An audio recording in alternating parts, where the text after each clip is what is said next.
والسلام على أشرف الأنبياء والمرسلين وعلى آله وصحبه أجمعين وبعد. إن شاء الله நம்ம இன்னைக்கு பார்க்க போறது சபீலுல் முஃமினீன் அப்படிங்கிற தலைப்புல அடுத்த சில மணி நேரங்கள் நம்ம வகுப்பு பார்க்க போறோம் இன்ஷா அல்லாஹ்.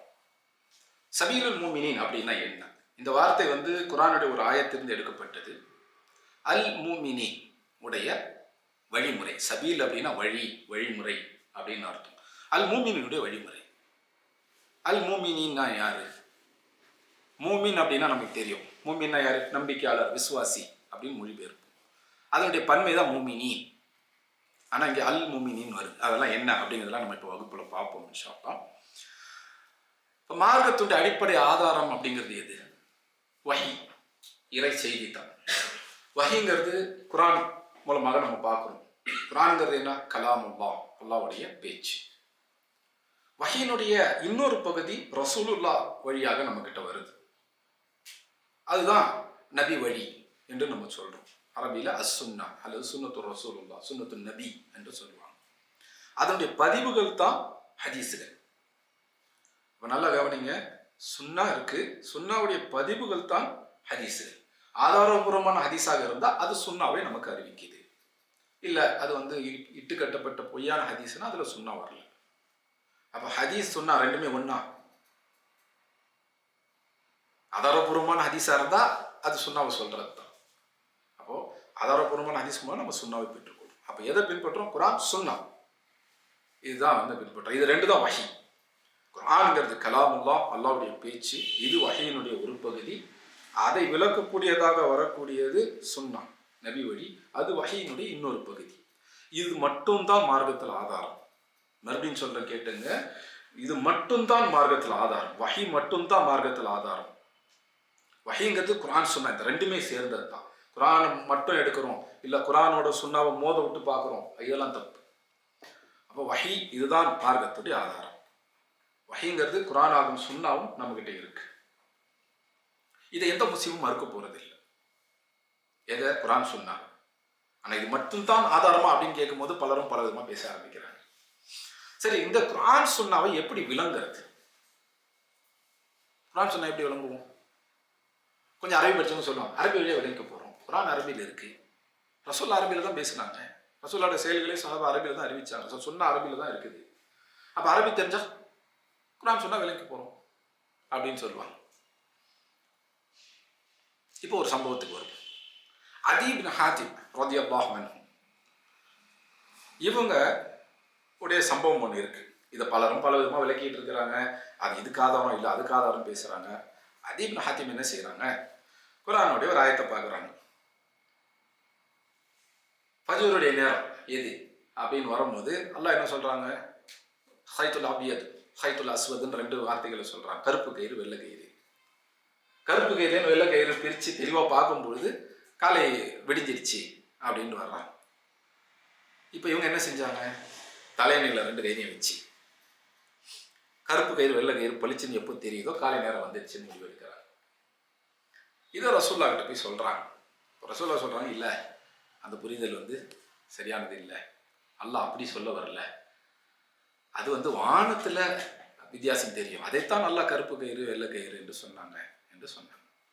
இப்போ இதை சுட்டி காண்பிச்சு சலஃப் மன்னஜை மறுக்கக்கூடியவர்கள், சஹாபா விளக்கம் தேவையில்லை என்று சொல்லக்கூடியவர்கள், பிஜேஓ, டிஎன்டிஜேஓ, அது சார்ந்த உள்ள மற்ற அமைப்புகளோ அந்த வழிமுறை உடையவங்க என்ன சொல்றாங்க? பாருங்க, நபித்தோழர் விளக்கத்தை எடுக்கக்கூடாது, நபித்தோழர் தப்பா புரிஞ்சிருக்கிறார் பாருங்க அப்படின்றாங்க. இந்த ஹதீஸ் அவங்க தப்பா புரிஞ்சிருக்கிறாங்க. ஏன்? இந்த ஹதீஸ் என்ன வருது? நபித்தோழர் குர்ஆனை புரிஞ்சிக்க முயற்சி செய்யறாங்க. எப்படி முயற்சி செய்யறாங்க? அரபி மொழியிலிருந்து புரிஞ்சுக்க முயற்சி செய்யறாங்க. அரபி மொழி ரீதியாக பார்க்கும்பொழுது அவங்க எடுத்த முடிவு சரியானது. அப்படிதான் இருக்குது. வெள்ளை கயிறு கருப்பு கயிறு பிரித்து தெளிவாக பார்க்கும்போது அப்படின்னு தான் இருக்குது. மொழி ரீதியாக அவங்க எடுத்த முடிவு சரி. ஆனால் அதை இறை தூதர்கிட்ட ரசூலுல்லா கிட்ட கொண்டு போகும்போது ரசூல்லா என்ன பதில் சொல்றாங்க? இல்லை, அது அப்படி பார்க்கக்கூடாது அப்படின்னு சொல்றாங்க. இதுல இன்னொரு விஷயம் இருக்கு. அதி இப்னு ஹாத்திம் ரலியல்லாஹு அன்ஹு, இவங்க மக்காவாசியா கிடையாது. அதாவது மக்காவிலே பிறந்து இஸ்லாமை ஏற்றுக்கிட்டு ரசூல்லா கூட ஹிஜ்ரத் செஞ்சு வந்த முஹாஜிர் இவங்க இல்லை. சரி, அப்போ மதீனாவாசி அன்சாரியா? அதுவும் கிடையாது. அப்போ ரசூல்லா கிட்ட நீண்ட காலம் பக்கத்திலே இருந்து குர்ஆன் சுன்னாவுடைய கல்வி பெற்றவங்களான்னு கேட்டால் கிடையாது. அதி இப்னு ஹாத்திம் இஸ்லாமுக்கு வந்தது ரசூலுடைய கடைசி 2 வருடங்கள்ல தான். இவங்க மக்காவாசியும் கிடையாது, மதீனாவாசியும் கிடையாது. மதீனாவுக்கு வெளியில் வடக்கில் இருந்த ஒரு பெரும் கோத்திரத்தினுடைய ஒரு பகுதி பனு தை, அதை சேர்ந்தவங்க. இவங்க வந்து ரசூலுடைய கடைசி சில வருடங்கள், அது குறிப்பாக 2 வருடங்களுக்கு முன்னாடி தான் இஸ்லாமுக்கு வர்றாங்க. அப்போது அவங்களுடைய அணுகுமுறை, ரசூல்லாவால் நீண்ட காலம் கல்வி கொடுக்கப்பட்ட நபித்தோழர் அல்ல அவங்க. இந்த கேள்வி ஒரு முஹாஜிர்கிட்ட வரல பாருங்க. இந்த புரிதல் ஒரு முஹாஜிர்கிட்டேன்னு வரல, ஒரு அன்சாரி சஹாபி கிட்டேன்னு வரல. மாறாக யார்கிட்ட வந்திருக்குது? ரசூலுடைய கடைசி காலகட்டத்தில் இஸ்லாமை ஏற்றுக்கொண்ட ஒரு நபித்தோழர்கிட்டேன்னு வருது. அப்போ வெறும் அரபி மொழி புரிதல் என்பது போதாது. அதுதான் இந்த ஹதீஸ்ல வர்றது. ஏன்னா அங்கே அந்த புரிதலை யார் சரி செய்யறாங்க? ரசூலுல்லாஹ் சரி செய்யறாங்க. அப்போ குர்ஆனை எப்படி புரிஞ்சுக்கணும்? ரசூலுல்லாஹ் வழிமுறையாக புரிஞ்சுக்கணும். அதுதான் இந்த ஹதீஸ் நமக்கு சொல்லுது. இந்த பிஜேஓடிஎன் டிஜேகாரங்களோ சொல்லக்கூடிய அர்த்தம் இங்கே வரல. நபித்தோழர் விளக்கத்தை எடுக்கக்கூடாது, அப்படி வரல. நபித்தோழர் சொந்த விளக்கம் இல்லை, இது அரபி மொழியினுடைய அர்த்தம். அரபி மொழி தெரிஞ்ச யார் பார்த்தாலும் அந்த ஆயத்துக்கு அதான் அர்த்தம். குர்ஆனை அரபி மொழி ரீதியாக அவங்க விளங்குறாங்க. ஆனால் பாருங்க, அது அவங்க தான் ரசூலுல்லாஹ்ட்ட வந்து சொல்றாங்க, வேற யாரும் வந்து சொல்லல. தன்னுடைய புரிதல் சரியா என்று ரசூலுல்லாஹ் கிட்ட வந்து அவங்க செக் பண்ணி பார்க்குறாங்க. ரசூலுல்லாஹ் சொல்றாங்க, இல்லை, அல்லாஹ் வந்து இந்த ஆயத்தை இப்படி சொல்லலை. அப்போ அல்லாஹ் அந்த ஆயத்தில் என்ன சொல்ல நாடினாங்க அப்படிங்கிறது அல்லாஹ்வுடைய தூதருக்கு தெரியுது. அப்போ குர்ஆனை விளங்குறதுக்கு ரசூலுல்லாஹ் கிட்ட போய் ஆகணும். அதுதான் இந்த ஹதீஸ் நமக்கு சொல்லுது. சஹாபியோட புரிதல் தவறு அப்படிங்கிறதுக்கு இந்த ஹதீஸ் ஆதாரம் இல்லை. மாறாக என்னது, குர்ஆனை விளங்குறதுக்கு அரபி போதாது, குர்ஆனை விளங்குறதுக்கு ரசூலுல்லாஹ் தேவை. அரபியில் 2-3 அர்த்தம் கூட வரலாம், அதில் எந்த அர்த்தம்னு முடிவு செய்வது ரசூலுல்லாஹ் தான். இதுதான். சரி, இந்த பேக்ரவுண்ட்லேருந்து நம்ம உள்ள போவோம் இன்ஷா அல்லாஹ். இப்போ நம்ம கேள்வி என்ன, தீனுடைய ஆதாரத்துக்கு அரபியில் தலீல் என்ற வார்த்தையை பயன்படுத்துவாங்க. தலீல். அப்போ எது நமக்கு தலீல்? வஹி தான் தலீல். வஹிங்கிறது குர்ஆனாகவும் சுன்னாவாகவும் நம்ம பார்க்குறோம். இப்போ தீனுக்கு தலீல் இதுதான். முஸ்லிம் உம்மத்து 73 கூட்டமாக பிரியும், இந்த ஹதீஸ்லாம் எல்லாம் பேசுகிறாங்க. சஹாபா விளக்கத்தை மறுக்கிறவங்க கூட அதை பேசுகிறாங்க. 73 கூட்டமும் இந்த ஹதீஸை பேசுதுன்னு சொல்லலாம். இப்போ இந்த 73 கூட்டத்தில் எந்த கூட்டத்தோட விளக்கம் சரி? எல்லாருமே குர்ஆனை ஏற்றுக்கிட்டோம், குர்ஆன் சுன்னாவை ஏற்றுக்கிட்டவங்க தான் இல்லையா? இது அப்போ இந்த 73 கூட்டம் அப்படிங்கிறது 73 வெவ்வேறு அணுகுமுறைகள். சில பேர் சொல்லுவாங்க, எங்க 73 கூட்டம், தமிழ்நாட்டிலே 400-500 கூட்டம் இருக்கும் முஸ்லீம்கள்கிட்ட அப்படின்றாங்க. 400-500 அமைப்புகள் இருக்கலாம். கொள்கை ரீதியாக பார்த்தீங்கன்னா ஒட்டுமொத்த முஸ்லீம் உம்மத்தில் 73 கூட்டம் தான். அதை தாண்டாது. வரும் பின்னாடி வரும். அப்போ கொள்கை ரீதியாக பார்த்தீங்கன்னா ஒரு 73 கூட்டங்கள் தான். இந்த 73 கூட்டங்களுக்கும் 73 வெவ்வேறு அணுகுமுறைகள் இருக்கு குர்ஆன் சுன்னாவை விளங்குறது. இதில் எது சரியான அணுகுமுறை? எங்க ஜமாத்தினுடைய அறிஞர்கள் கூட்டம் வந்து ஒன்று சேர்ந்து இந்த முடிவு சொல்லிச்சு, அதுதான் சரி அப்படின்னு ஒரு அமைப்பு சொல்லுதுன்னு வச்சுக்கோங்க. அது சரின்னு ஏற்றுக்க முடியுமா? நாங்கள் ஆய்வு செஞ்சோம் அப்படின்லாம் வேற சொல்லுவாங்க. சரின்னு எப்போ அதை சொல்லுவோம்? இந்த அணுகுமுறைக்கு ஆதாரம் என்ன? குர்ஆன் சுன்னாவே அல்லாஹ் நமக்கு கொடுத்தாங்க. எப்படி கொடுத்தாங்க? சும்மா கொடுத்துட்டாங்களா, நீங்களே புரிஞ்சுக்கிங்கன்ட்டு அப்படியே கொடுத்தாங்க? சில பேர் ரொம்ப வரம்பு மீறி சொல்லுவாங்க, ரசூலுல்லாஹ் வந்து ஒரு போஸ்ட்மேன் மாதிரி தான் அப்படின்னு சொல்லுவாங்க. அல்லாஹ் அப்படி சொல்றதை விட்டு நம்மளை காப்பாற்றணும். போஸ்ட்மேனே நான் அந்த லெட்டர் டெலிவரி பண்ணிட்டு போயிடுவாங்க. அந்த காலத்தில் அப்படி தான் நடக்கும். அப்போ ரசூலுல்லாஹ் குர்ஆனை நம்ம கொடுக்கறதுக்கு மட்டுமே வந்தாங்களா? இல்லை, குர்ஆனை விளக்கறதுக்கெல்லாம் வந்தா. இப்போ நம்மகிட்ட கேள்வி என்னன்னா, குர்ஆன் சுன்னா நம்மகிட்ட இருக்கு, அல்ஹம்துலில்லாஹ். இந்த குர்ஆன் சுன்னா எப்படி விளங்கணும்? இதை அல்லாஹ் நமக்கு சொன்னாங்களா இல்லையா? சொன்னாங்களா இல்லையா? அதுதான் நம்ம பார்க்க போறோம். குர்ஆன் சுன்னாவை ஒவ்வொரு அமைப்பும் ஒவ்வொரு கொள்கை கூட்டமும் தன்னுடைய இஷ்டத்துக்கு விளங்குது. ஆனால் குர்ஆன் சுன்னாவை விளங்குவதற்கான சரியான முறை எது அப்படிங்கிறத அல்லாஹ் சொல்லி இருக்கிறாங்க. அது அந்த குர்ஆன்ல இருக்கு. அல்லாஹ்வுடைய தூதர் சொல்லி இருக்கிறாங்க. அது அவங்களுடைய சுன்னாவில், அந்த சுன்னாவுடைய அறிவிப்புகள், அவருடைய ஹதீஸுகள்ல இருக்கு. அதுதான் நம்ம இன்னைக்கு பார்க்க போறோம் இன்ஷா அல்லாஹ். என்ன பார்க்க போறோம்? குர்ஆன் சுன்னாவை விளங்குவதற்கு சரியான வழிமுறை எது, அதுதான் நம்ம பார்க்க போறது. இன்ஷா அல்லாஹ். அதன் அடிப்படையில் தான் இந்த தலைப்பு தேர்ந்தெடுத்திருக்கிறோம். தலைப்பு என்ன? சபீலுல் முஃமினீன், அல் முஃமினீன் உடைய வழி. குர்ஆன் சுன்னாவை விளங்குவதில், வஹியை விளங்குவதில் அல் முஃமினுடைய வழி எது? அதுதான் கேள்வி. அந்த கேள்விக்கு பதிலாக தான் இன்றைய வகுப்பு நம்ம பார்க்க போகிறோம் இன்ஷா அல்லாஹ். சரி, இந்த கேள்விக்கு பதில் பார்க்கணும் அப்படின்னா நம்ம வரலாறுல பின்னாடி போகணும். எவ்வளோ தூரம் பின்னாடி போகணும்? ரசூலுல்லாஹ்வுக்கும் பின்னாடி போகணும். ரசூலுல்லாஹ்வுக்கும் பின்னாடினா எவ்வளோ தூரம் போகணும்? அப்படியே போகணும். இப்ராஹிம் அலைஹிஸ்ஸலாம் காலத்துக்கு போகணும். இப்ராஹிம் அலைஹிஸ்ஸலாம் காலத்தில் இதை பற்றி பேசப்பட்டுச்சா? குர்ஆன் சொன்னா எப்படி விளங்கணுங்கிறது இப்ராஹிம் அலைஹிஸ்ஸலாம் காலத்திலே பேசப்பட்டுச்சா? அல்லாஹ் நம்ம குர்ஆன்ல சொல்றாங்க. எங்க? குர்ஆனுடைய இரண்டாவது சூரா பேர் என்ன? சூரத்துல் பக்ரா. சூரத்துல் பக்ராவுடைய 129வது ஆயம். 129வது 129. இப்ராஹிம் அலைஹிஸ்ஸலாம் அல்லாஹ்வுடைய கட்டளையின் அடிப்படையில் மக்காவுக்கு என்ன செய்யறாங்க? காபாவை கட்டுறாங்க. அவங்க கூட அவங்களுடைய மகன் இஸ்மாயில் அலைஹிஸ்ஸலாம் உதவி செய்கிறாங்க. இப்போ காபாவை கட்டி முடிச்சாச்சு. கட்டி முடிச்ச பிறகு இப்ராஹிம் அலைஹிஸ்ஸலாம் துவா செய்கிறாங்க அல்லாஹ் கிட்ட. கூட இஸ்மாயில் அலைஹிஸ்ஸலாமும் கையேந்தி துவா செய்கிறாங்க. இப்போ இப்ராஹிம் அலைஹிஸ்ஸலாம் வரிசையாக துவா கேட்டு வராங்க. இந்த சூரத்துல் பக்ராவுடைய 127, 128, 129 3 ஆயத்துகளிலுமே அந்த துவா வருது. இப்போ நம்ம தலைப்புக்கு தேவையானது அந்த கடைசி 129வது ஆயத்தில் இருக்கக்கூடிய பகுதி. இப்ராஹிம் அலைஹிஸ்ஸலாம் முதல்ல மக்காவாசிகளுக்கு கேட்குறாங்க, காபா கட்டியாச்சு, இந்த காபாவை சுற்றி மக்கள் வசிக்க போகிறாங்க, இந்த ஊர்லேயோ உணவுப் பொருள் எதுவுமே விளையாது. இன்றைக்கி மக்காவுக்கு போகிறவங்களுக்கு தெரியும், வெறும் கல் பாறையாக தான் இருக்கும். அப்போ அங்கே விவசாயம் பண்ணுறதெல்லாம் வாய்ப்பே கிடையாது. அப்போ அந்த ஊர் மக்களுக்கு உணவு அல்லாஹ் கொடுக்கணும்னு எதிர்கால சந்ததிக்கு இப்ராஹிம் அலைஹிஸ்ஸலாம் துவா செய்கிறாங்க. அப்படியெல்லாம் கேட்டுட்டு அந்த எதிர்கால சந்ததி பல தலைவர்களுக்கு பிறகு வரக்கூடிய அந்த மக்களுக்காக இப்ராஹிம் அலைஹிஸ்ஸலாம் கேட்கும் போது மிக முக்கியமான ஒரு விஷயத்தை கேட்குறாங்க. அது என்ன?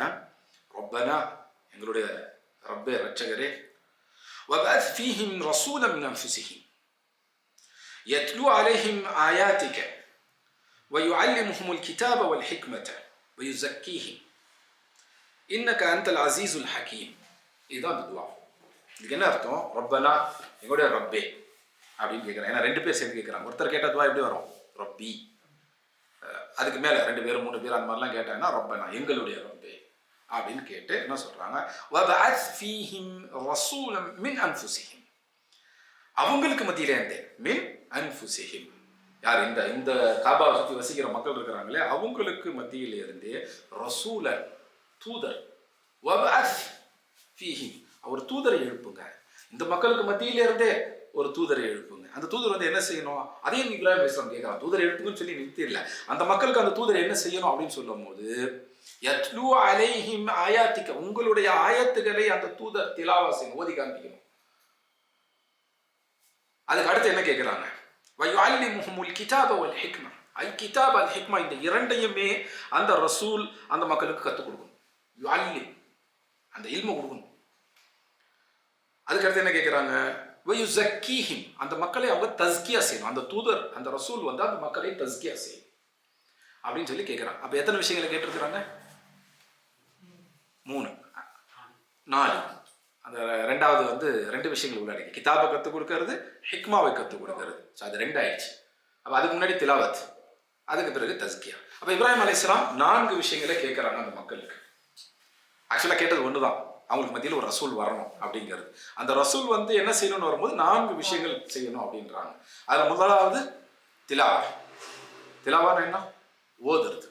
அப்போ அல்லாஹ் எதை இறக்கி வைக்கிறாங்களோ அதை ஓதுறதையுமே கூட அந்த ரசூல் தான் கற்றுக் கொடுக்கும் அப்படின்னு கேட்குறாங்க. 1. 2வது வயுஅல்லிமுஹும், எதை? அல் கிதாப். வயுஅல்லிமுஹுமுல் கிதாப், அல் கிதாபை கற்றுக் கொடுக்கணும். கூட சேர்த்து அல் ஹிக்மாவையும் கற்றுக் கொடுக்கணும். வயுஅல்லிமுஹும் அல் ஹிக்மா, அல் கிதாப். 4வது வயுஸக்கீஹிம், அவங்களே தஸ்கியா செய்யணும். இப்போ இது ஒன்றுத்தையும் பார்ப்போம். திலாவா தெரிஞ்சிச்சு, அல்லாஹ் ஓதுதல், திலாவானா ஓதுதல். ஸோ ஃபர்ஸ்ட் விஷயம், அந்த கிதாபை ஓதுறதுக்கு கற்றுக் கொடுக்கணும், அந்த ரசூல் தான் கற்றுக் கொடுக்கணும். 2வது என்ன? வயுஅல்லிமுஹுமுல் கிதாப், அல் கிதாபினுடைய இல்ம், கல்வியை கொடுக்கணும். ஸோ கிதாபை ஓதுறதுங்கிறது வேற, அது முதல்ல சொல்லிட்டாங்க. இப்போ வயுஅல்லிமுஹுமுல் கிதாப், கிதாபினுடைய கல்வியை கொடுக்கணும். எந்த கிதாப்? நம்மகிட்ட ஒரு மேக்ஸ் புக் இருக்குது, அதுவும் கிதாப் தான்.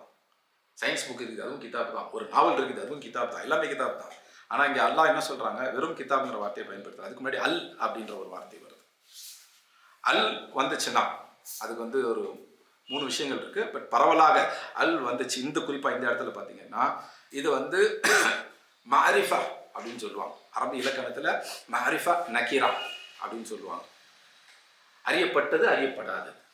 இப்போ பொதுவாக கிதாபுன்னு சொன்னால் அது எந்த கிதாபுன்னு அறியப்படலை. எந்த கிதாபாக வேணா இருக்கலாம். அப்போ அதான் சொல்கிற மாதிரி ஹிஸ்ட்ரி புக்காக இருக்கலாம், மேக்ஸ் புக்காக இருக்கலாம், ஒரு நாவலாக இருக்கலாம், ஆட்டோபயோகிராஃபி சுய வரலாறாக இருக்கலாம், எந்த கிதாபாக வேணா இருக்கலாம், பைபிளாக இருக்கலாம், எதுவாக வேணா இருக்கலாம். அல் கிதாப் என்று சொல்லும் பொழுது அந்த கிதாப் குறிப்பாக ஆக்குது. அப்போ ஏதோ ஒரு கிதாப் இல்லை, அந்த கிதாப். இப்போ நம்ம குரானில் சூரத்துல் பக்ராவிலே பார்ப்போம், ஆரம்பத்திலே பார்ப்போம், அலிஃப் லாம் மீம் ذالك அல் கிதாப். ஏதோ கிதாப் பற்றி பேசல, அல் கிதாப், அந்த கிதாப் என்றால் சொல்றாங்க. அப்போ அல் கிதாப்னாலே குறிப்பாக்குது. குரானில் அல் கிதாப் அப்படின்னு வந்துச்சுன்னா அல்லாஹ் இறக்கி வச்ச கிதாபு தான் குறிக்கும். இப்போ இந்த சமூகத்துக்கு வரும்போது இதை இங்கே அல் கிதாபுங்கிறது என்ன, பின்னாடி வரப்போகிற குரான். இப்போ அல்லாஹ் இறக்கி வைக்கக்கூடிய அந்த குரானுடைய கல்வி இந்த மக்களுக்கு கிடைக்கணும் அப்படின்னு யார் துவா செய்கிறாங்க? இப்ராஹிம் அலைஹிஸ்ஸலாம். பல நூற்றாண்டு, ஏன் சில 1000 வருடங்களுக்கு முன்னாடி நடந்த துவா அது. அதோட நிறுத்தலை. அடுத்தது என்ன சொல்றாங்க? வ அல் ஹிக்மா. அல் ஹிக்மாவுடைய இல்மும் கொடுக்கப்படும். ஹிக்மானா என்ன? ஞானம். ஹிக்மா அப்படின்னா ஞானம் அப்படின்னு மொழிபெயர்ப்பான். பேச்சுவாக்கில் ஹிக்மத் அப்படின்னு நம்ம சொல்லுவோம். தமிழ்நாட்டில் உருதுலலாம் கூட அது வழக்கம். கடைசியில் எதெல்லாம் ஹா அப்படின்னு முடிஞ்சோ நம்மலாம் வந்து அதை தாவாக்கிரும். சுன்னா, சுன்னத்து நாகிரும். ஜன்னத்து நாகிரும். அது மாதிரி ஹிக்மத்து நாகிரும். சரியா? இப்போ ஹிக்மானா ஞானம். அது யாருடைய ஞானமாகவும் இருக்கலாம். ஆனால் அல்லாஹ் பாருங்க, இங்கேயும் ஒரு அல் அதுக்கு முன்னாடி கொடுத்துருக்குறான். அல் கிதாப் சொன்ன மாதிரி அல் ஹிக்மா அப்படின்னு வருது. அப்போது இது ஏதோ ஒரு பொதுவான ஞானம் இல்லை. அந்த தூதருக்கு அல்லாஹ் அந்த கிதாப் இறக்குனாங்க இல்லையா, அதே மாதிரி அந்த தூதருக்கு அல்லாஹ் ஒரு ஹிக்மா இறக்கி இருக்கிறான். அதுதான் அல் ஹிக்மா. அப்போ தூதருக்கென்று அல்லாஹ் இறக்கி வைத்த அந்த தனிப்பட்ட ஞானம், அந்த பிரத்யேக ஞானம், அது வந்து பொதுவான ஒரு ஞானம் அல்ல, பொதுவான ஹிக்மா இல்லை. தூதருக்கென்று அல்லாஹ் இறக்கி வைத்த ஹிக்மா. தூதருடைய ஹிக்மாவை நம்ம எப்படி தெரிஞ்சுக்குவோம்? தூதருடைய ஹிக்மாவை நம்ம எப்படி தெரிஞ்சுக்குவோம்? தூதர் நமக்கு சொல்றதை வச்சு தான் தெரிஞ்சுக்குவோம் இல்லையா? தூதருடைய பேச்சு மூலமா தெரிஞ்சுக்குவோம், தூதருடைய செயல் மூலமா தெரிஞ்சுக்குவோம். அல்லது தூதர் காலத்தில் இருந்த மக்கள் அவங்களுடைய சில செயல்களை தூதர் அங்கீகரிச்சிருப்பாங்க, சில செயல்களை செய்யக்கூடாதுன்னு தடுத்து வச்சிருப்பாங்க. அப்போ இதன் மூலமா தான் தூதருடைய ஹிக்மா வெளிப்படும். அப்படிதானே? அப்போ தூதருடைய ஹிக்மா எப்படிலாம் வெளிப்படும்? தூதருடைய பேச்சிலையோ, தூதருடைய செயல்லையோ, அல்ல தூதரை சுற்றி இருந்த மக்கள் செயல்படும் போது தூதர் அதுக்கு என்ன ரியாக்ஷன் கொடுத்தாங்க, செய்யுங்கன்னு விட்டாங்களா, செய்ய வேணாம்னு தடுத்தாங்களா, இது கொண்டு தான் தெரிஞ்சுக்க முடியும். இதுக்கு பேர் என்ன? இதான் நபி வழி இல்லையா? நபியுடைய பேச்சு, நபியுடைய செயல், நபியுடைய அங்கீகாரம். இது அரபியில் எப்படி சொல்லுவாங்க? சுன்னா கவுலியா, சுன்னா ஃபெலியா, சுன்னா தக்ரீரியா அப்படின்னு சொல்லுவாங்க. கவுல்னா பேச்சு, சுன்னா கவுலியா அதாவது பேச்சு வழியாக வந்த சுன்னா, நபியுடைய பேச்சு. ஃபெல் அப்படின்னா செயல், சுன்னா ஃபெலியா அப்படின்னா நபியினுடைய செயல். அப்போ நபியுடைய பேச்சு, நபியுடைய செயல், நபியுடைய அங்கீகாரம் தான் சுன்னா தக்ரீரியா. அப்போ நபியினுடைய சொல், செயல், அங்கீகாரம் இதன் மூலமாக தான் நபியினுடைய ஹிக்மா அப்படிங்கிறது வெளிப்பட போகுது இல்லையா? இப்போ ஒரு சும்மா ஒரு பேச்சு வச்சோம், உங்களுக்கு ஞானம் இருக்குதா அப்படின்னு யாரும் நம்மகிட்ட கேட்குறாங்க. ஞானம் கூட வேணும், அறிவு இருக்குதா அப்படின்னு கேட்குறாங்க. எப்படி தெரிஞ்சுக்குவாங்க? நம்ம பேச்சு கொண்டு தான் தெரிஞ்சுக்குவாங்க. பேச்சை பார்த்தா அறிவுள்ள பிள்ளை மாதிரியே தெரியலையே அப்படின்வாங்க. அல்லது அவர் பேச்சை பார்த்தா பயங்கர அறிவுள்ளவர் மாதிரி தெரியுது அப்படின்னு சொல்லுவாங்க. அப்போ ஒருத்தருடைய பேச்சு அவருக்கு அறிவு இருக்குதா, ஞானம் இருக்குதா அப்படிங்கிறத காமிச்சிடும். அதே போல் செயல்கள், இது முட்டாள்தனமான செயலாக இருக்குது அப்படின்னு சொல்லலாம், இல்லை ரொம்ப புத்தாள்தனமான செயல் இது அப்படின்னு சொல்லலாம், அதுக்கு மேலே ரொம்ப ஞானத்தோட செயல்படுறாருப்பா அப்படின்னு சொல்லலாம் இல்லையா? அப்போ செயலில் அந்த ஞானம் வெளிப்படும். ஸோ ஞானம் எப்போ வெளிப்படும்? பேச்சில், செயல்கள் தான் வெளிப்படும். அப்போ நபிக்கு கொடுக்கப்பட்ட ஞானம் எப்படி வெளிப்படும்? நபியினுடைய பேச்சு, நபியினுடைய செயல், அதுதான் சுன்னா, நபி வழி. அப்போ அல் ஹிக்மாங்கிறது எது? அஸ் சுன்னா. அல் கிதாபுங்கிறது அல் குரான், அல் ஹிக்மாங்கிறது அஸ் சுன்னா, நபி வழி. அப்போ இப்ராஹிம் அலைஹிஸ்ஸலாம் பின்னாடி வரக்கூடிய அந்த சமூகத்துக்காக என்னென்னலாம் கேட்குறாங்க பாருங்க. அல் கிதாபை அந்த ரசூல் அந்த மக்களுக்கு கற்றுக் கொடுக்கணும். அல் ஹிக்மா அதோட நிற்கல, அல் ஹிக்மாவையும் கற்றுக் கொடுக்கணும். அப்போ இப்ராஹிம் அலைஹிஸ்ஸலாம் அவங்களே ஒரு நபி ரசூலுங்கிறதுனால ஒரு நபிக்கு ஒரு ரசூலுக்கு என்ன வரும்னு அவங்களுக்கு தெரியும். நபிக்கு கிதாப் வரும், அப்போ பின்னாடி இந்த மாதிரி ஒரு நபி, ஒரு ரசூல், நபி கூட இல்லை, அதுக்கு மேலே ரசூல், ஒரு ரசூல் வரணும். ஏன்னா ஒரு ரசூல் வந்தால் அந்த சமூகத்தை என்ன செய்வாங்க அப்படிங்கிறது இப்ராஹிம் அலைஹிஸ்ஸலாம் தெரியும். ஏன்னா அவங்களே ரசூல் தான். அப்போ அவங்க என்ன சொல்கிறாங்க, தன்னோட எதிர்கால சமுதாயத்துக்கு நேர்வழி கிடைக்கணும், அவங்க சரியாக வழிகாட்டப்படணும் அப்படிங்கிற அக்கறை. இப்போ நம்மளாம் எதிர்கால தலைமுறை பேரில் அக்கறை போட்டுருந்தா என்ன செய்வோம்? சொத்து சேர்த்து இல்லையா? எதுக்கு சொத்து சேர்க்கிறோம்? பிள்ளைங்க நல்லா இருக்கணும், பேர பிள்ளைங்க நல்லா இருக்கணும், முடிஞ்சா அவங்களுடைய பிள்ளைங்க நல்லா இருக்கணும், புல்லு பேர பிள்ளைங்க நல்லா இருக்கணும், அப்படிதான் சேர்ப்போம். அதுக்கு தானே அங்கே முட்டி மோதி வெளிநாட்டுக்கெல்லாம் போய் சம்பாரித்து எல்லாத்தையும் சொத்தா, தங்கமா, வீடா அப்படிலாம் மாற்றிட்டு இருக்கிறோம். எதிர்கால தலைமுறை மேலே நம்ம அக்கறை வச்சிருக்கிறோம். அதோட வெளிப்பாடு இது, தப்பெல்லாம் யாரும் சொல்ல முடியாது இல்லையா? ஆனால் உண்மையான அக்கறை எப்படி இருக்குது பாருங்க, இப்ராஹிம் அலைஹிஸ்ஸலாமுக்கு இருந்தது தான். நீ எந்த சொத்து வச்சாலும் அது காண போயிடும். ஆனால் ஒரு ரசூல் அவங்களுக்கு இந்த கிதாப் ஹிக்மாவுடைய கல்வியை கொடுக்கும்போது அது என்ன ஆகுது? நீங்கள் உலகத்துடைய எந்த சொத்து சேர்த்து வைங்க, அது உலகத்துக்கு தான் பிரயோஜனப்படும் பொதுவாக. ஆனால் ஒரு ரசூல் அல் கிதாப் ஹிக்மாவெல்லாம் சொல்லி கொடுத்தா அவங்களுடைய துனியாவும் நல்லா இருக்கும், ஆகிரத்தும் நல்லா இருக்கும், இந்த உலக வாழ்க்கையும் நல்லா இருக்கும், மறுமை வாழ்க்கையும் நல்லா இருக்கும். அப்போ ஏது முக்கியம் என்று அல்லாஹ்வுடைய ரசூலான, அல்லாஹ்வுடைய கலீல், மிக நெருங்கிய உற்ற தோழரான இப்ராஹிம் அலைஹிஸ்ஸலாமுக்கு தெரியும். அப்போ இப்ராஹிம் அலைஹிஸ்ஸலாம் தங்களுடைய எதிர்கால சந்ததியின் மீது அக்கறை கொண்டு அவங்க கேட்குறாங்க, அவங்களுக்கு அந்த ரசூல் ஓத கற்றுக் கொடுக்கணும். ஓத கற்றுக்கிட்டா மட்டும் பத்தாது. இன்னைக்கு நம்ம சமூகம் அப்படி தான் நின்றுடுது. குரானோட என்ன தொடர்பு வச்சுக்கிறோம், ஓதுறோம், அவ்வளோதான். அது ஓத தெரிஞ்சவங்க, சில பேருக்கு அதுவுமே தெரியறதுல ஒரு வருத்தத்துக்குரிய விஷயம். தெரிஞ்சவங்க ஓதுறாங்க, அதுக்கு மேலே குரானை புரிஞ்சுக்க முயற்சி செய்கிறாங்களா? கிடையாது. சில பேர் முயற்சி செய்வாங்க. எப்படி செய்வாங்க? மொழிபெயர்ப்பு வாங்கி படித்து பார்ப்பாங்க, அதோட நிறுத்திடுவாங்க. குரான் விளக்க உரை வகுப்புகள்லாம் போகிறது இல்லை, குரான் தப்சீர் விளக்க உரை வகுப்புகள்லாம் போகிறது இல்லை. ஆனால் இப்ராஹிம் அலைஹிஸ்ஸலாம் என்ன கேட்குறாங்க பாருங்க, அல் கிதாபினுடைய இல்ம் வயுஅல்லிமுஹுமுல் கிதாப், அல் கிதாபினுடைய இல்ம், கல்வி அந்த மக்களுக்கு வரணும், அந்த ரசூல் அதை கொடுக்கணும் அப்படின்னு கேட்குறாங்க. எவ்வளோ அக்கறை பாருங்க தன்னுடைய எதிர்கால சந்ததி மேலே. அதோட நிற்கல. ஒரு ரசூல்னாக்கா கிதாப் மட்டும் வர, ஹிக்மாவும் வரும். அந்த கிதாபில் சொல்லப்பட்டதனுடைய சரியான நடைமுறைங்கிறது அந்த ரசூல்கிட்டே தான் வரும். ஞானம் மிக்க நடைமுறை, அது சொந்த ஞானம், எல்லாம் இறக்கி வச்ச ஞானம். அப்போ அந்த ரசூலுடைய அந்த ஹிக்மா இருக்கு பாருங்க, சுன்னா, அதையுமே அந்த ரசூல் அந்த மக்களுக்கு கற்றுக் கொடுக்கணும் அப்படின்னு கேட்குறாங்க. இப்போ நம்மளாம் ஹதீஸ் கிதாப் மொழிபெயர்ப்பு வச்சு நம்மளா புரிஞ்சுக்கிறோம் இல்லை, இங்கே அப்படி இல்லை, அந்த ரசூலே கற்றுக் கொடுக்கணும் அப்படின்னு கேட்குறாங்க. நாலாவது என்ன கேட்குறாங்க, வயுஸக்கீஹிம், அந்த மக்களை தஸ்கியா செய்யணும் அப்படின்னு கேட்குறாங்க. தஸ்கியானா என்ன? தஸ்கியா அப்படிங்கிறது ஜக்கா அப்படிங்கிற வார்த்தையிலேருந்து வர்றது தான். ஜக்காத்து கொடுக்குறோம் இல்லை, ஜக்கா தஸ்கியா எல்லாம் கிட்டத்தட்ட ஒரே அர்த்தம் தான். ஜக்காத்னா என்ன அர்த்தம்? ஜக்காத் அப்படிங்கிற வார்த்தைக்கு ரெண்டு அர்த்தங்கள் உண்டு, ரெண்டும் ஒன்னோட ஒன்று தொடர்புடைய. அதில் ஒன்று தூய்மைப்படுத்தல், முதலாவது தூய்மைப்படுத்துதல், அதோட அந்த அர்த்தம் நிற்கல, வளரச் செய்தல், தூய்மைப்படுத்தி வளரச் செய்தல், அதுதான் ஜக்காத். அப்போ நம்ம ஜக்காத் கொடுக்குறோம் அப்படின்னா என்ன ஆகும்? நம்முடைய பொருள் தூய்மையாகவும் வளரும். நிறைய பேர் ஜக்காத் கொடுத்தா குறைஞ்சிரும் அப்படிங்கிறாங்க. ஆனால் அந்த வார்த்தையோட அர்த்தமே எப்படி இருக்குது? வளரும், தூய்மையாகவும் வளரும். ஜக்காத்து கொடுக்குற நம்மளுடைய மனசு எப்படி இருக்கும்? சுத்தமாகவும் வளரும். அப்போ நம்மளும் வளருவோம், நம்ம செல்வமும் வளரும். அப்போ செல்வம் வளரணும்னு நினச்சா என்ன செய்யணும்? ஜக்காத்து கொடுக்கணும். ஜக்காத்து கொடுத்தா குறைஞ்சிரும், அதனால வருஷத்துக்கு ஒரு தடவை கொடுத்தா போதும் அப்படின்னா ஜக்காத்தோட அர்த்தமே தெரியாதவங்கள்ட்ட பேச்சு இல்லையா? இப்போ இந்த தஸ்கியாங்கிறது அதுதான். தஸ்கியானாலுமே சுத்தப்படுத்துதல், வளரச் செய்தல். அப்போ இப்ராஹிம் அலைஹிஸ்ஸலாம் தன்னுடைய எதிர்கால சந்ததிக்கு எப்படி கேட்குறாங்க? அந்த மக்களை சுத்தப்படுத்தணும், வளரச் செய்யணும்.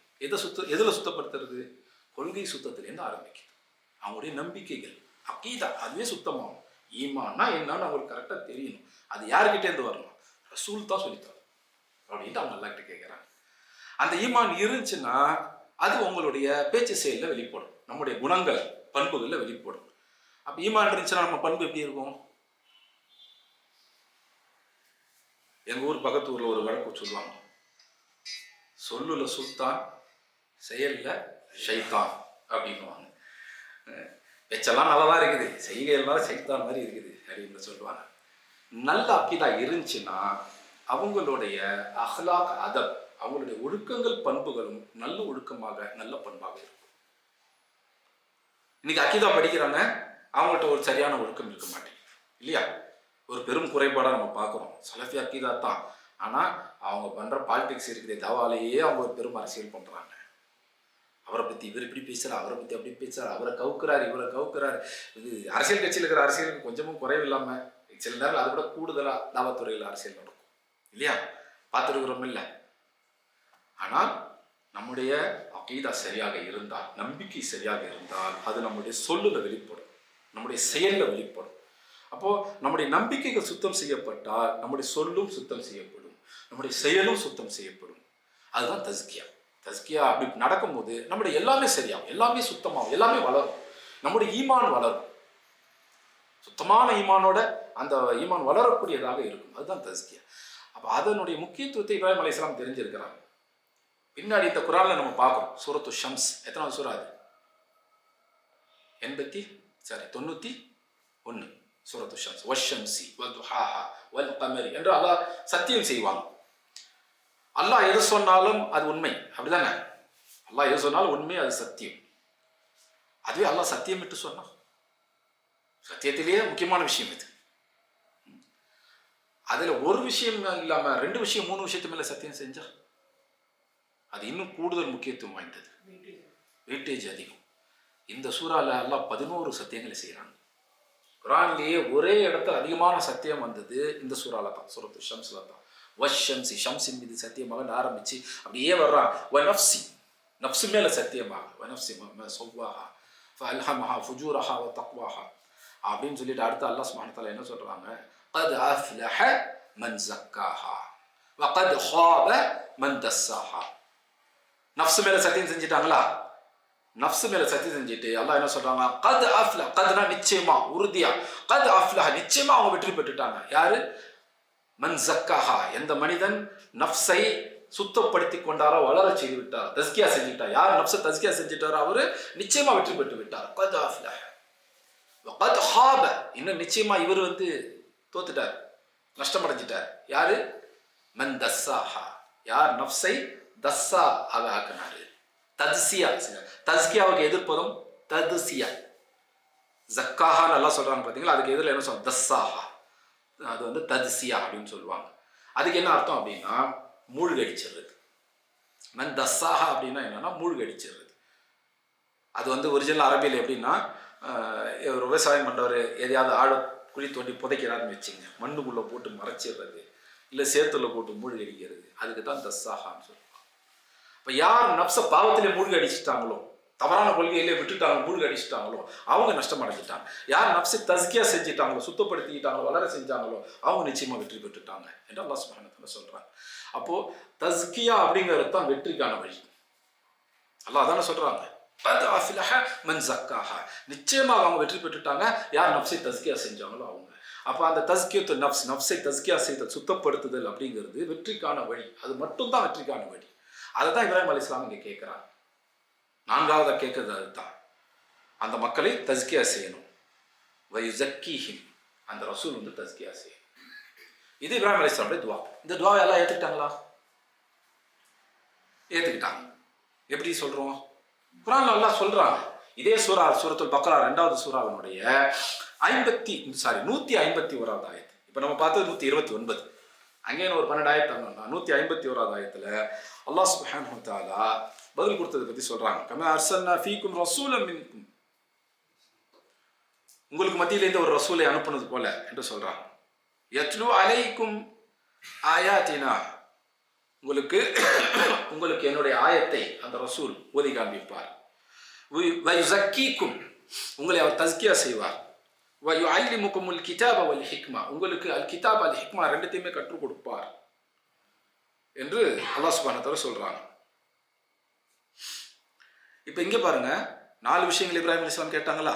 அந்த 4 விஷயத்தையும் இந்த ரசூல் செய்வார் என்று முஹம்மது ஸல்லல்லாஹு அலைஹி வஸல்லம் பற்றி அல்லாஹ் சுப்ஹானஹு வ தஆலா சொல்றாங்க. அப்போ இப்ராஹிம் அலைஹிஸ்ஸலாமுடைய துஆவை அல்லாஹ் ஏற்றுக்கொண்டாங்க. அதற்காகத்தான் முஹம்மது ஸல்லல்லாஹு அலைஹி வஸல்லம் அனுப்புனாங்க. அப்போ இப்ராஹிம் அலைஹிஸ்ஸலாமுடைய துஆவுக்கு பதிலாக, அதுக்கு ஒரு ஆன்சரா வந்தது தான் நபி முஹம்மது ஸல்லல்லாஹு அலைஹி வஸல்லம். அப்போ அதில் இவங்க கேட்ட 4 விஷயம் நடந்துச்சா? 4மே நடக்கும் என்று அல்லாஹ் சொல்லிட்டாங்க. இந்த ரசூல் இந்த 4த்தையும் செய்வாங்க, ஒன்றும் விடுபடலை, 4மே செய்கிறாங்க. ஆனால் கவனிச்சிங்கன்னா தெரியும், இதில் வரிசை மாறி இருக்கு. எப்படி இருக்கு? இப்ராஹிம் அலைஹிஸ்ஸலாம் முதல்ல கேட்டது என்ன? யத்லு அலைஹிம் ஆயாத்தி, உங்களுடைய ஆயத்தை அவங்க ஓதணும், அந்த மக்களுக்கு ஓதி காண்பிக்கணும், கற்றுக் கொடுக்கணும் இருக்குது. இங்கே என்ன இருக்கு? இங்கேயும் அதே தான் இருக்கு. யத்லு அலைக்கும் ஆயாத்தினா, உங்களுக்கு அந்த ரசூல் என்னுடைய ஆயத்தை ஓதி காண்பிப்பாங்க. ஸோ முதல் விஷயம் அதுதான். இப்ராஹிம் அலைஹிஸ்ஸலாம் ரெண்டாவதாக கேட்டது என்ன? வயுஅல்லிமுஹும் அல் கிதாப் அல் ஹிக்மா. அல் கிதாப் அல் ஹிக்மா, இந்த ரெண்டுத்துடைய கல்வியை கொடுக்கணும் அப்படின்னு சொல்கிறாங்க. இது வந்து ரெண்டாவது. மூணாவது, நாலாவது வயுஸக்கி, தஸ்கியா செய்யணும். அல்லாஹ் சுப்ஹானஹு வ தஆலா சொல்கிற வரிசையை பாருங்க. யத்லு அலைக்கும் ஆயாத்தினா, என்னுடைய ஆயத்தை ஓதி காண்பிப்பாங்க. ரெண்டாவதா வயுஸக்கிக்கும், உங்களுக்கு தஸ்கியா செய்வாங்க. இப்ராஹிம் அலைஹிஸ்ஸலாம் நாலாவதாக கேட்டதை அல்லாஹ் சுப்ஹானஹு வ தஆலா ரெண்டாவதாக வைக்கிறாங்க. அதுக்கப்புறம் தான் வயுஅல்லிமுக்குமுல் கிதாப வல் ஹிக்மா, உங்களுக்கு அல் கிதாப் அல் ஹிக்மா இந்த இரண்டத்தையும் அந்த ரசூல் கற்றுக் கொடுப்பாங்க, அதனுடைய கல்வியை கொடுப்பாங்க அப்படின்றாங்க. இப்போ இதில் மிக முக்கியமான ஒரு படிப்பினை, பாடம், ஒரு வழிமுறை நமக்கு கற்றுக் கொடுக்கப்படுது. இப்போ பொதுவாக வந்து மார்க்கத்தை கற்றுக்கணும்னு வரவங்க என்ன செய்கிறாங்க? குர்ஆனுடைய விளக்கம், ஹதீஸுடைய விளக்கம்னு படிக்க போகிறாங்க. அதுக்கு முன்னாடி தஸ்கியா நடக்கணும். இப்ராஹிம் அலைஹிஸ்ஸலாம் அதை நாலாவதாக வச்சு தான் கேட்குறாங்க. ஆனால் அல்லாஹ் சுப்ஹானஹு வ தஆலா அந்த வரிசையை மாற்றுறாங்க. ஏன்? தஸ்கியாவுடைய முக்கியத்துவம் அப்படிப்பட்டது. தஸ்கியா செஞ்ச பிறகு தான் நீங்கள் வந்து குர்ஆனுடைய கல்விக்கு போகணும், சுன்னாவுடைய கல்விக்கு போகணும். அப்படி இல்லாமல் போனால் என்ன நடக்கும்? கொள்கை தெளிவில்லாமலே குர்ஆனுடைய விளக்கத்தை படிப்பீங்க. அப்போ குர்ஆனில் உங்கள் தப்பான கொள்கைக்கு ஆதாரத்தை பார்ப்பீங்க. கொள்கை தெளிவில்லாமலேயே நபி வழியை அணுகுவீங்க. அப்போ நபி வழி தப்பாக தான் விளங்குவீங்க. நீங்கள் சுத்தமான பிறகு குர்ஆனை அணுகினீங்கன்னா குர்ஆனுடைய சுத்தமான விளக்கம் நமக்கு கிடைக்கும். நம்ம வந்து சுத்தமான பிறகு அல் ஹிக்மாவை, சுன்னாவை அணுகணும் அப்படின்னா சுன்னாவுடைய சுத்தமான விளக்கம் நமக்கு கிடைக்கும். இல்லை, சுத்தம் செய்யப்படாமலேயே நாம் குர்ஆனை அணுகுகிறோம், நம்முடைய சிந்தனை வந்து அசுத்தமாக தான் இருக்குது. அப்போ அந்த சிந்தனை வழியாக நம்ம குர்ஆனை பார்க்கும்போது நமக்கு என்ன கிடைக்கும்?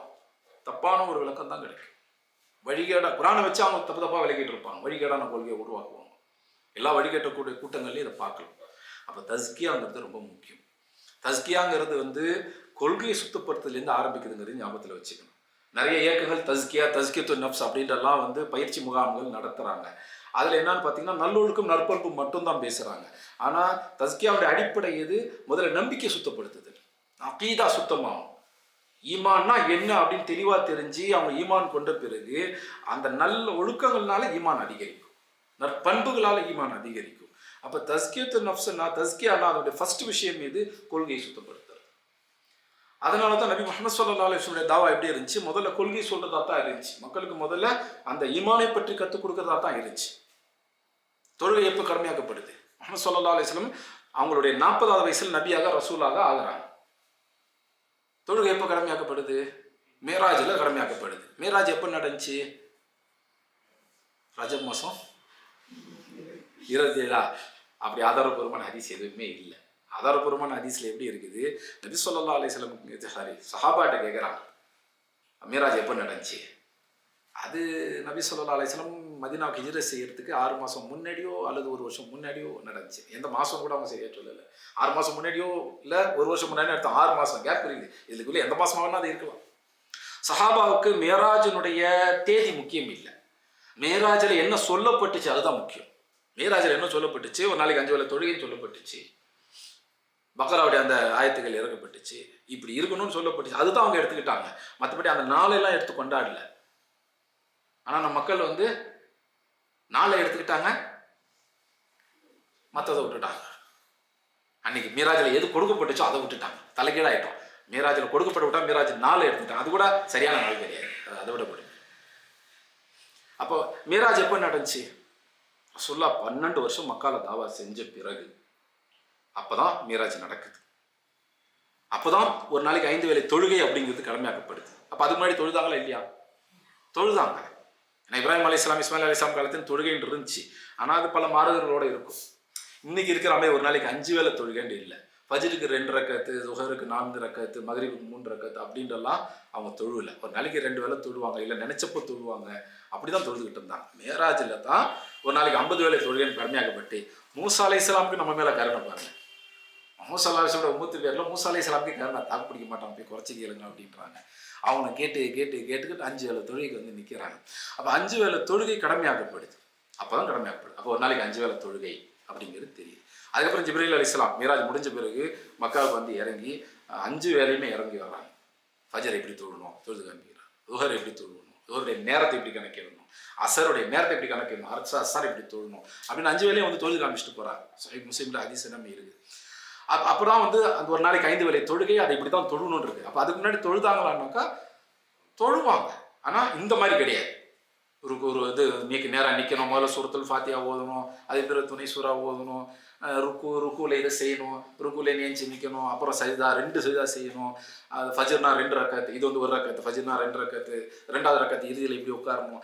இதெல்லாம் வந்து 12வது வருஷத்துக்கு பிறகு தான். அப்போ முதல் 12 வருஷம் என்ன நடந்துச்சு? தஸ்கியா. முதல் 12 வருஷம் இந்த தஸ்கியா தான் நடந்தது. முதல் 12 வருஷம் இறங்கின குரான் சூறாக்கள் ஆயத்துகளுமே அக்கீதாவை சொல்றதாக தான் இருந்துச்சு. அக்கீதாவை சொல்லி சமூகத்துடைய பெரும் பிரச்சனைகளுமே கூட பேசினாங்க. வெறும் அக்கீதா மட்டும் பேசல, அனாதைகளை ஆதரிப்பது, அனாதைகளை பாதுகாப்பது, அதுவுமே மக்காவுடைய சூறாக்கள்ல இருக்கு. இன்னைக்கு சலஃபிகள் அதெல்லாம் பேசுறது இல்லை, அக்கீதா மட்டும்தான் பேசணும் அப்படின்றாங்க.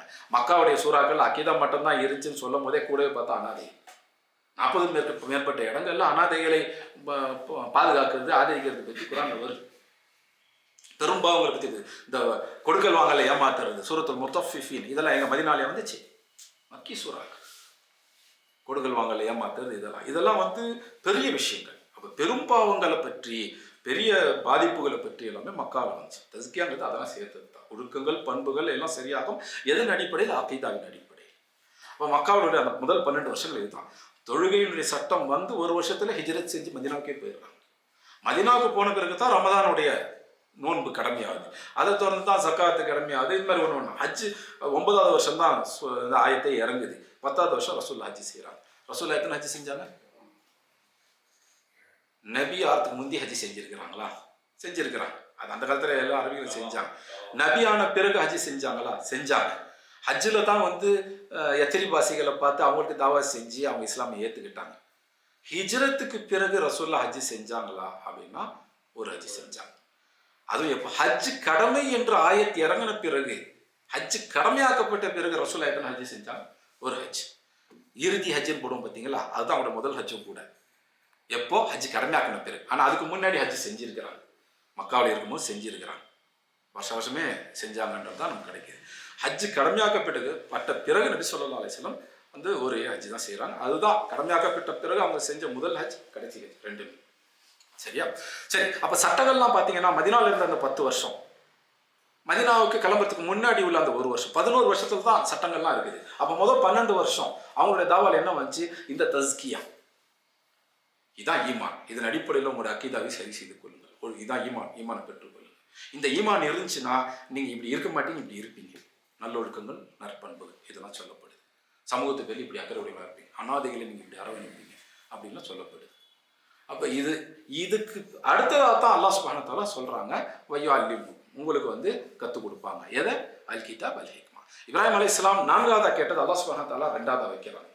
அப்ப நம்முடைய தாவாவில் நம்ம கடைபிடிக்க வேண்டிய அந்த வழிமுறை இதுதான். யாராவது ஒருத்தர் வர்றாங்க அப்படின்னா அவங்களுக்கு குர்ஆன் ஓத கற்றுக் கொடுக்கணும், கூடவே தஸ்கியா செய்யணும்.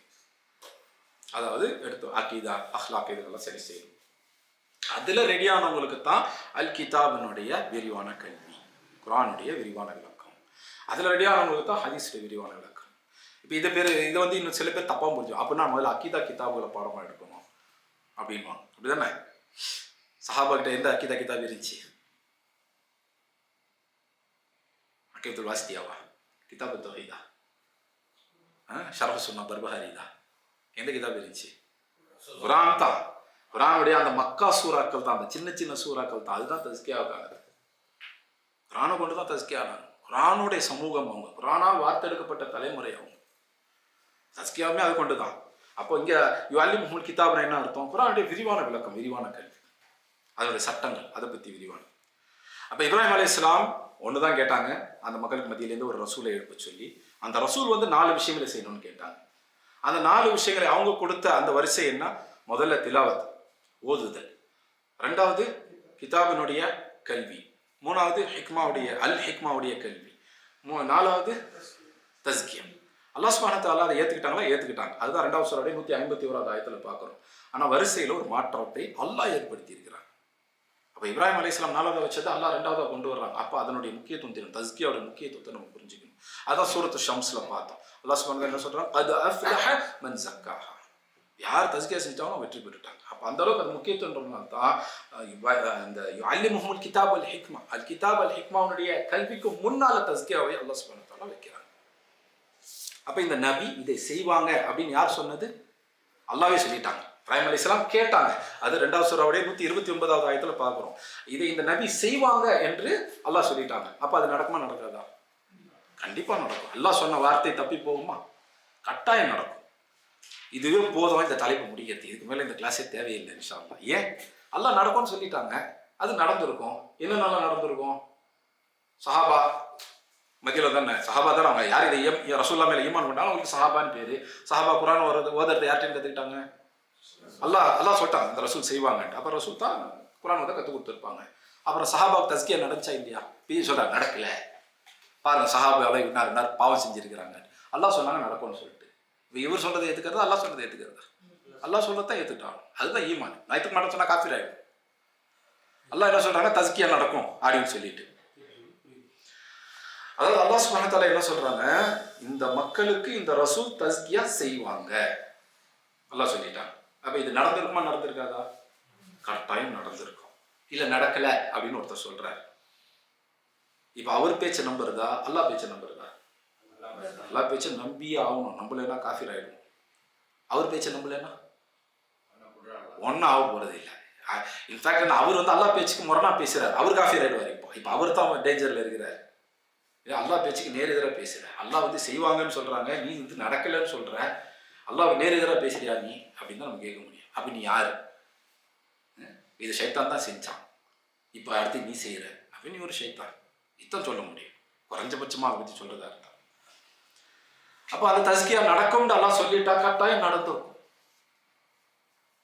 அந்த மக்கள் அல்லாஹ்வுக்கு தெரியும். அந்த மக்களை படைச்சது அல்லாஹ் தான். அந்த ரசூலை அல்லாஹ்வுக்கு தெரியும். அந்த ரசூலை படைச்சதும் அல்லாஹ் தான். அப்ப இந்த ரசூல் இந்த மக்களுக்கு செய்வாங்களா இல்லையா? அல்லாஹ்வுக்கு தெரியும். எதிர்காலத்தில் நடக்குது அல்லாஹ்வுக்கு தெரியாதா என்ன? எல்லா காலத்துல நடக்கிற எல்லாமே தெரிஞ்சது தான் அல்லாஹ். அதெல்லாம் நடக்கிறதுக்கு முன்னாடி அல்லாஹ்வுக்கு தெரியும். தெரியறது மட்டும் இல்லை, அது நடக்கணும் நாடுறதே அல்லாஹ் தான். அது நடக்கணும் முடிவு செய்யறதே அல்லாஹ் தான். அந்த கதரே அல்லாஹ்வுடைய முடிவுல தான் இருக்கு, நாட்டத்துல முடிவுல தான் இருக்கு. அப்ப இது நடக்கும் என்று அல்லாஹ் சொல்லிட்டா அது நடந்திருக்குமா நடந்திருக்காதா? கண்டிப்பா நடந்திருக்கும். அப்ப வேற எதுவுமே உங்களுக்கு தேவையில்லை. இது நடந்துச்சா இல்லையாங்கிறது இதுக்கு மேல எந்த ஆதாரமும் தேவையில்லை. அல்லாஹ் சொல்லிட்டாங்க அது நடந்திருக்கும், கட்டாயம் நடந்திருக்கும். இந்த ஆயத்தை நான் நம்பினா தான் நான் மூமின். இந்த ஆயத்துல இந்த பகுதியை நான் மறுத்தானா கூட நான் காஃபிர் ஆயிடுவேன். அல்லாஹ் அதை விட்டு என்னை காப்பாற்றணும், உங்களையும் காப்பாற்றணும். அப்போ சஹாபாவுக்கு கல்வி இருந்துச்சா, தஸ்கியா இருந்துச்சா, எல்லாத்துக்கும் இந்த ஆயத்துல பதில் இருக்கு. இந்த ஒரு ஆயத்துல இதுக்கு மேல எந்த ஆதாரமும் தேவையில்லை. இருக்கிறோம் இன்னும் ஒரு 10-20 ஆயத்து இருக்குது அல்ஹம்துலில்லாஹ். ஆனா இந்த ஆயத்து போதும் இன்ஷா அல்லாஹ். யாருக்கு போதும்? குர்ஆன் மீது ஈமான் கொண்டவங்களுக்கு போதும். இல்ல குர்ஆன்லாம் பத்தாது, எங்க அண்ணன் சொன்னாதான், இல்லை எங்க ஜமாத் சொன்னாதான் அப்படின்னு சொல்றவங்களுக்கு இது போதாது. அப்ப நாங்க என்ன செய்யறது? எங்களுக்கு குர்ஆன் போதும்பா, நாங்கள் குர்ஆன் மேலே ஈமான் கொண்டிருக்கிறோம், அல்லாஹ் மீது ஈமான் கொண்டிருக்கிறோம், அல்லாஹ்வுடைய வார்த்தை சத்தியம் என்று நாங்கள் நம்புறோம். அல்லாஹ் சொல்லிட்டா கட்டாயம் அது நடந்திருக்கும். அதை செய்யறதுக்கான சக்தி அல்லாஹ்வுக்கு இருக்கு. வல்லாஹு அலா குல்லி ஷைஇன் கதீர். அல்லாஹ் எல்லாவற்றின் மீதும் சக்தி வாய்ந்தவன். அல்லாஹ் சொன்னா கட்டாயம் நடந்திருக்கும். அவ்வளவுதான், முடியாச்சு. இல்லையா? இல்ல அது நடந்துச்சா இல்லையான்றது இல்லை, அல்ல நடக்கலைங்கிறதுக்கு ஆதாரம் இருக்கு. அல்லாஹ் சொன்ன பிறகு நீ என்ன ஆதாரத்தை கொண்டு வருவீங்க? அல்லாஹ் சொன்னது மேலே என்ன ஆதாரம் வேணும் உங்களுக்கு? வரலாறுலேருந்தா? என்னைக்குலேருந்து வரலாறு மேலே ஈமான் கொள்ள ஆரம்பிச்சிங்க? குர்ஆன்ல இருக்கிறது பத்தாது, வரலாறுல நடந்த ஏதோ ஒரு சம்பவத்தை தூக்கிட்டு வந்து பாருங்க அப்படின்னு நினைச்சுக்கிறீங்க. அது உண்மையா இல்லையான்னு கூட உங்களுக்கு தெரியாது. ஆனா குர்ஆன் உண்மை இல்லையா? அல்லாஹ்வுடைய வார்த்தை சத்தியம் இல்லையா? அப்ப நீங்க குர்ஆனுக்கு எதிராக எதை கொண்டு நிறுத்துறீங்க? ஒரு வரலாற்று சம்பவத்தை. அப்போ நீங்க எது மேலே ஈமான் வச்சிருக்கீங்க? நாங்க குர்ஆன் மேலே ஈமான் வச்சிருக்கிறோம். நீங்க எது மேலே வச்சிருக்கீங்க? இல்லை நாங்களும் குர்ஆன் மேலே தான். அப்ப நம்பிட்டு போங்க. சஹாபா சரின்னு ஒத்துக்குங்க. சஹாபாக்கு இதெல்லாம் நடந்துச்சுன்னா சரியான மக்கள் இல்லையா? அதுக்கப்புறம் நீங்க என்னத்துக்கு வரலாறுல எதையும் தூக்கிட்டு வரீங்க? அது சரியா இல்லையான்னு கூட உங்களுக்கு தெரியாது. அல்லாஹ் குர்ஆனை பாதுகாக்கிறேன்னு வாக்குறுதி கொடுத்துருக்குறாங்கல்ல, அப்போ இது சத்தியம் தானே. வரலாறை பாதுகாக்கிறேன்னு வாக்குறுதி கொடுத்தாங்களா என்ன? அது கரெக்டா இல்லைன்னு நமக்கு எப்படி தெரியும்? எதை வச்சு எதை மறுக்கிறாங்கன்னு பாருங்க. வரலாறு வச்சு அல்லாஹ்வுடைய வார்த்தையை மறுக்கிறாங்க. இதுக்கு பேர் என்ன? ஈமானா? இல்லை. அப்ப இதுக்கு பேர் என்ன? இதுதான் குஃப்ர். அல்லாஹ்வுடைய தெளிவான வார்த்தையை நீங்க எதையோ வச்சு மறுக்கிறீங்க. உங்க அறிவுக்கு போறது இல்லை, வரலாறுல இல்லை அப்படின்னு சொல்றீங்க. எங்களுக்கு அறிவு ஆதாரம் இல்லை, வரலாறு ஆதாரம் இல்லை, அல்லாஹ்வுடைய வார்த்தை தான் ஆதாரம். அல்லாஹ்வுடைய வார்த்தை தெளிவாக சொல்லிடுச்சு. இதை நம்புறவங்க தான் மூமின். அப்ப நம்ம மூமினா? நமக்கு ஈமான் இருக்குதா? அப்படின்றத நம்ம கேட்டுக்கணும். இருக்குது நம்ம சொல்கிறோம்னா அப்போ இதை நம்பணும். இதெல்லாம் இவங்களுக்கு நடந்துச்சுங்கிறதுக்கு இதுவே போதுமானது. ஆனால் இன்னும் கூடுதல் ஆதாரங்கள் இருக்குது. இன்ஷா அல்லாஹ் அசர் தொழுகைங்கிறது பார்ப்போம். இப்போ அசர் தொழுகை பிரேக் எடுத்துக்கணும். இன்ஷா அல்லாஹ் சுப்ஹானல்லாஹி வ பிஹம்திஹி அஷ்ஹது அன் லா இலாஹா இல்லா அன்த அஸ்தக்ஃபிருக வ அத்தூபு இலைக். அஸ்ஸலாமு அலைக்கும்.